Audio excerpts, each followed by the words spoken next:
misaotranao jeso malalo tsatsizao fotona mamizao ianaranay antongotsao izahay izay mpianatrao koambitenenare jeso malalo izahay iaino tsaranao ka irote niavy aminao itoetsabetsakao amponaya koambitenenare jeso malalo izahay iaino tsaranao ka irote niavy aminao itoetsabetsakao amponaya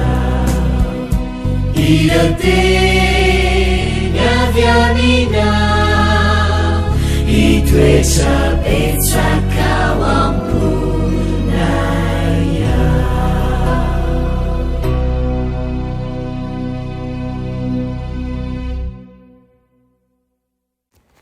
Faly-miarabantsika tsirairay avindray tonga eto amin'ny fandraisana ny lesona ho an'ny tanora zokiny isika amin'ity alarobia ity fifaliana ho anay an-trano ihany koa ny mizara ny ten'Andriamanitra antsika alohan'ny deratsika ny amin'ny lesona ny dia vavaka isika ry tompoandriamanitra eo mbola fiampisaoranao izay fa mbola nomena izao fotoana izao indray fa nay mandinika ny teninao dia misaotra ihany koa tompony amin'ny tokantrano tsirairay avy izay manaraka izao satria fantatray sy nonay fa miay anay tokoa ianao ary tsy ataonao diso anjara amin'izany izahay fa jerenao manokana na eo amin'ny zavatra ilaina sy ny etaeta rehetra indray ny tenao izay ankehitriny aoka voky ampiky ny fanahy rehetra sy ny hery avy aminao tokoa izahay aminaran'i Jesosy amen.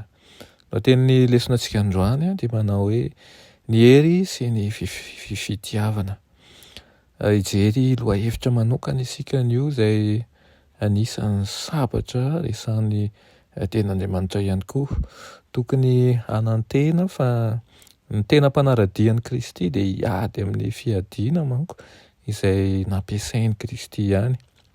Ireo mpanorona amin'ny fivavahana hafa izay malaza maneran-tany dia naharesy ary niady tamin'ny sabatra ary nanome harena be ho am-pianany fa Jesosy kosa tsy niady mihitsy teo amin'ny sahanady teto tany. Tsy mipetraka teo amin'ny seza fiandrianana teto tany izy ary tsy nanome harena teto tany ho an'ny mpanaradia azy akory. Nolaviny ny fiadiana, fampitahorana sy hery ary koa nolaviny ihany koa ny herisetra amin'ny fitiavana sy ny hatsara-panahy ary ny fandesen-dahatra tsotra ihany no ho vitany ny asana ny rahanazy. Nanomboka tamin'ny voalohany ka hatramin'ny farany Jesosy dia nanisy vidiny faran'izay ambony ny fahamendrehan'ny olombelona sy ny safidy malalaka. Tsy misy pirofo lehibe kokoa fa ny olona mitotona ho mpianatry Kristy dia nandany tompony tsy hanompotompo hafa mihoatra noho ny mahafohy ny fomba fitiavana azy ka mampiasa hery.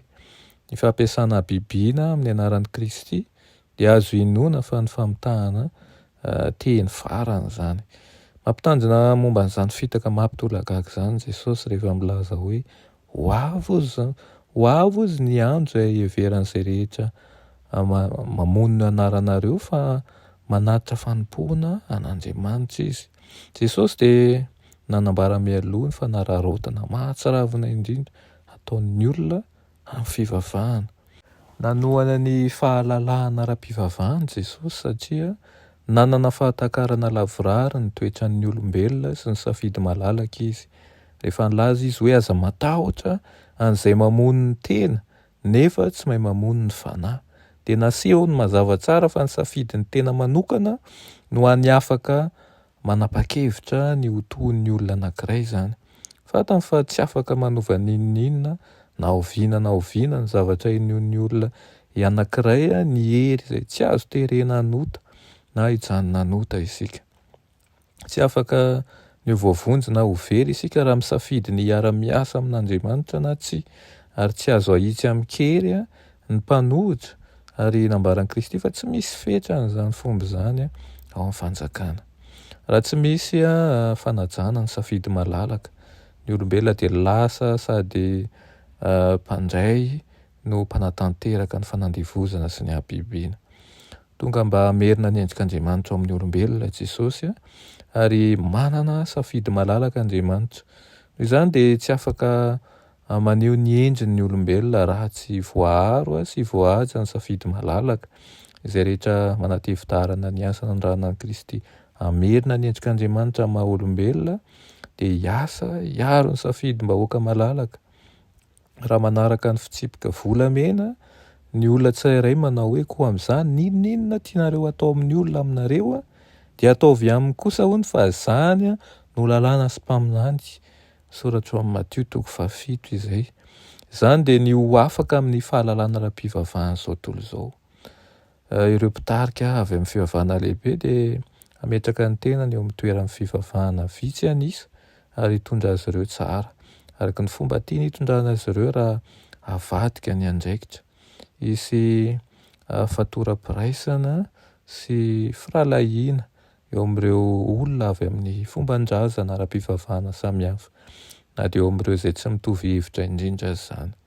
Ny kristianina indrindra no tokony hakanto ny tari-dalan'i Jesosy sy hitondra ny fivavahana hafa amin'ny katsara-panahy sy ao anatin'ny fanajana. Amin'ny fomba tiany hitondrany azy mba ambany fanatrehan'Andriamanitra sy ny fitiavany mandrakariva. Aokane ny zavatra ho aseho antsika ao amin'ny hafa na dia eo anivon'ireny firenena silamo ireny na anivon'ireny firenena Hindoa ireny dia hanomevahana mandrakariva sy hampiseho ny fahatsaràn'Andriamanitra. Vavaka isika, ry Andriamanitra tsara erin-danitra mbola misaotra anao izay amin'izany lesona nomenao anay izany. Misaotra ihany koa Tompo satria dia manam-porofo mandrakariva ny Maha-Andriamanitra fitiavana anao ianao amin'ny fiainanay. Tsy mba misy antery ny fanarahana anao fa avy amin'ny zodi-pony tsirairay avy. Ampio koa izahay hahatsapa fa ao aminao irery ihany no ahitana fiainana ka hahatsapa ihany koa fa izany fitiavanao izany dia fitiavana maimaim-poana izay atolotra ao anay. Angataka izay mba ny fomba fiainanay handrisika ny hafa anatiny anao ka na ny fahatanoranay izao aza na ny fahalehibiazanay dia hijoro vavolombelonao mandrakariva izahay amin'ny anaran'i Jesosy. Amen.